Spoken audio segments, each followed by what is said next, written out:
Welcome back to my channel. నేను first video చేస్తున్నాను.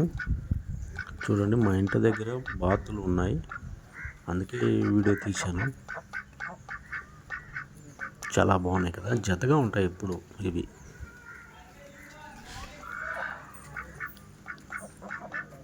ఎంత బాగా తీశాను కదా, ఎలా మంచిగా అనిపించింది నాకు, అందుకే తీశాను.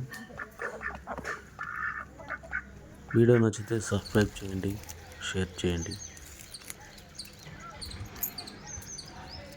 చూడండి, ఈరోజు చింతాకు చారు చేద్దామని చింతాకు పప్పు. మా అమ్మ నేను చింతాకు పీక్కోవడానికి వెళ్ళాము.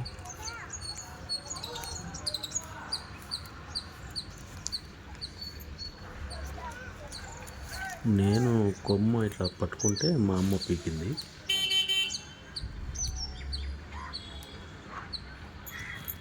చాలా బాగుంది, నేత చిగురు.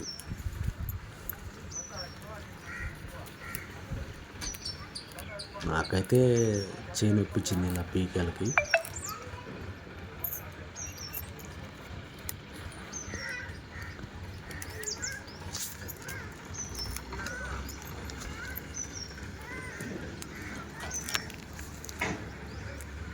ఈ కింద మాత్రమే ఇలా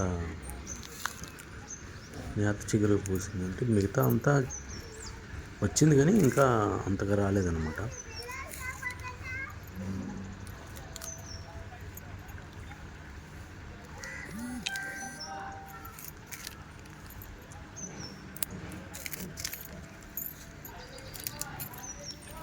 సరే అండి, పీక్ వేసాము. ఇదిగోండి ఇలా ఉంటుంది. అంతా ఇలా క్లీన్ చేసుకొని ఇలా ఒక బోన్లోకి వేసుకున్నాము.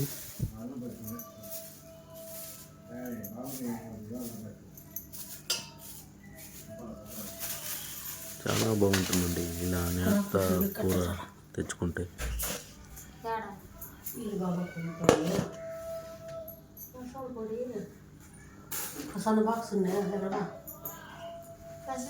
చూసారా, ఇంకా మా అమ్మ సపరేట్గా ఇంకో వేరే కూర తెచ్చిందనమాట. అది ఏం కూర అనేది నాకే తెలియదు. అవునండి, అది అది వేరే కూర. అది వేస్తే చాలా బాగుంటుందని మా అమ్మ అన్నది.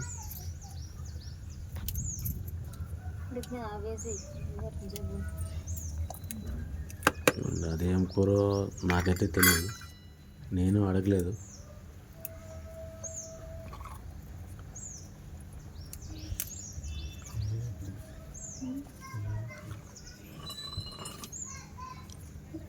ఇప్పుడు అలా కడిగేసి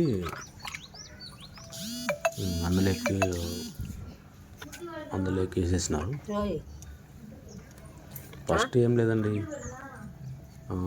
బ్యాళ్ళు పచ్చిమిరపకాయలు వేసి ఇలా ఉడకబెట్టిన తర్వాత ఇలా ఆకు అనేది వేయాలి.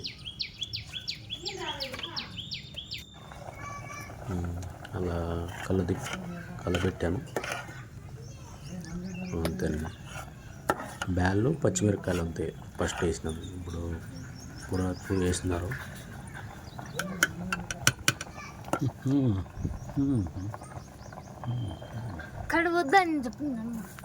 ఇలా అంటే గ్యాస్ మీద పెట్టే కంటే చూడండి, చింత చిగురు ఇలా కడుక్కొని అందులో ఏమేమో భార్య వేస్తున్నది.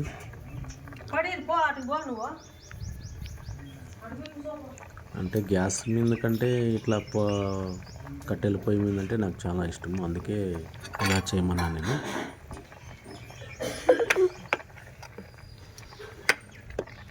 అలా వేసుకొని కలిదిప్పారు. ఇప్పుడు కొంతసేపు దాన్ని ఇట్లే వదిలేయాలి. తెచ్చుకున్న తర్వాత ఇలా చూడండి, ఇక్కడ అంతా బాగా ఉడికిపోయింది కదా, అందులో రసం పక్కన తీసి పెట్టుకొని ఇలా ఇప్పుడు ఇది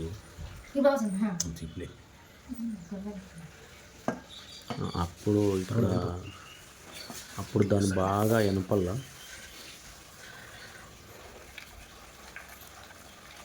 అలా బాగా ఎనపాల. అవి ఆయన ముఖమ్మ పట్టుకొని బాగా మెత్తగా ఎనిపితే బాగుంటుంది. ఎడవికి అయినా ఇది రసము, సైడ్లో ఉండేది రసం.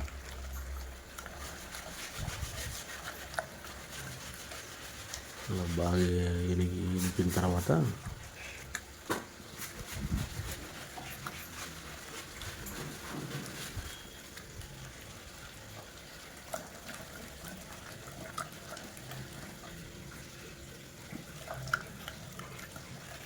చాలా బాగుంది కదా తింటుంటే.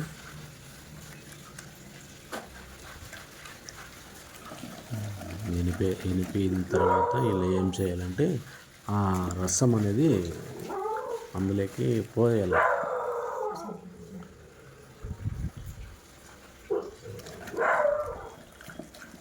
పోసిన తర్వాత ఇప్పుడు బాగా ఎనిపేసినాము. ఎనిపిన తర్వాత చూడండి ఎంత బాగా ఇంత మెత్తగా. ఇప్పుడు అది ఆ రసము దాంట్లోకి పోసేయాలి.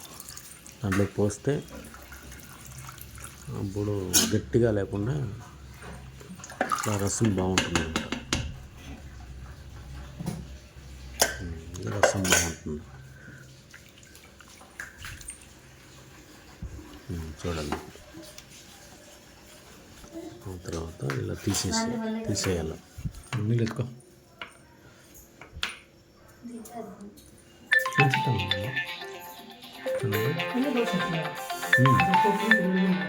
కడుగుతున్నా.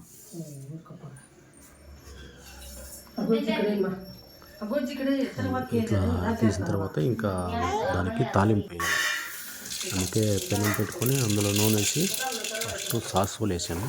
తర్వాత ఇలా ఎర్రగడ్డలు, పచ్చిమిరపకాయలు, పొట్టిమిరపకాయలు, కరివేపాకు ఇలా వేసి దాన్ని బాగా మరిగేంత వరకు ఉండాలి.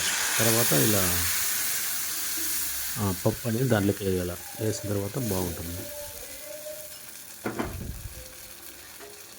చూడండి. తర్వాత అందులోకి పోసుకోవాలి. దాంట్లో పోసేసిన తర్వాత అలా కలదిప్పాలి. అలా కలదిప్పేయాలి. అంతేనండి, పప్పు అయిపోయింది. చింత చిగురు పప్పు అయిపోయింది.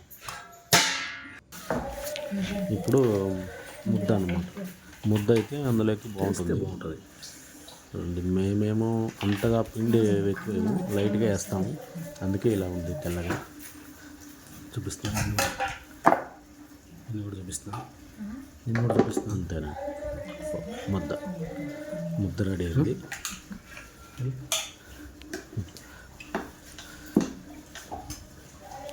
అండి మా ఆవిడ ముద్ద చేస్తుంది.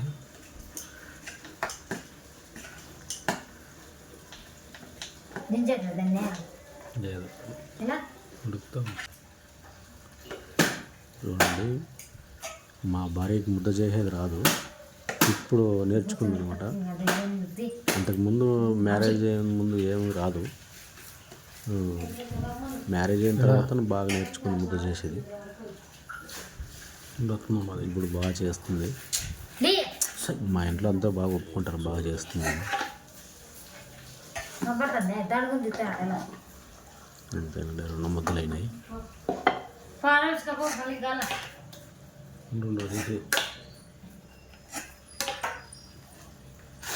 అయిపోయిందండి, ముద్దలు 3 ముద్దలు అయినాయి. ఇట్లా ఉంటుందండి. చూడండి ముద్ద చాలా బాగుందండి. సూపర్గా ఉంది. ఎక్సలెంట్.